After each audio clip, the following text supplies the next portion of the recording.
The chair now recognizes the gentlelady from Texas, Ms. Crockett. Thank you so much. It's interesting that we're being accused of wanting all kinds of criminals to be on the streets, or that we don't believe that people should show up to their meetings and appointments. Last time I checked, there's a lot of people that are actually being grabbed as they are going in for their appointments. In fact, we know that one of the candidates that was recently running in this mayoral, he ended up being arrested because he decided that he was actually going to escort people that are actually showing up to their meetings.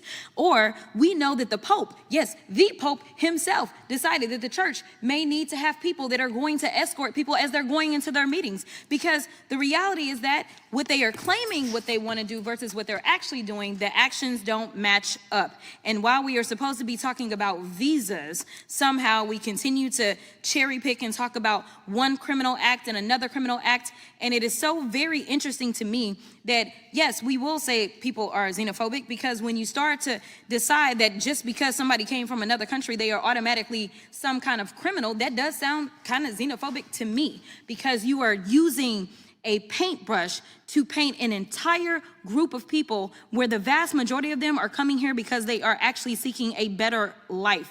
But let me get to what this hearing is supposed to be about.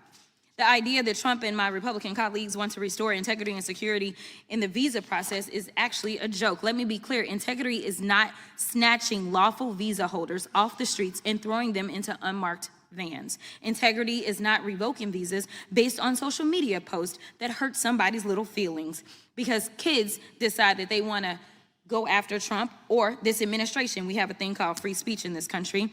And since we're talking about integrity, I'm confused as to why my Republican colleagues aren't talking about the lack of integrity when it comes to the president's family's visas.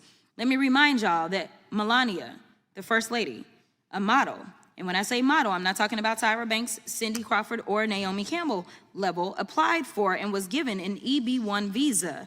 And what that stands for is an Einstein visa. Now, y'all that don't know, let me tell you how you receive an Einstein visa.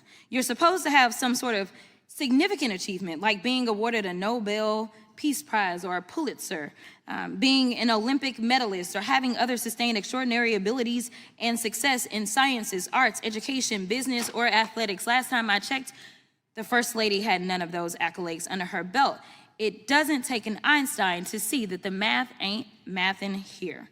Nevertheless, what Republicans are doing with this reconciliation process, the travel bans and revoking visas, jeopardizes our national security. It threatens our communities, our higher education, and our economy. Visas like the largely vetted J visas for higher education and M visas for trade, training, attract the next innovators, medical providers, researchers, and educators that we need to build on American success.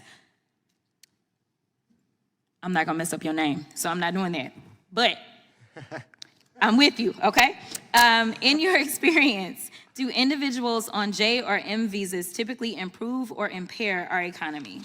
They generally improve the economy, and I can give a brief example. My wife is a very successful woman. She makes a ton of money, which I'm grateful for.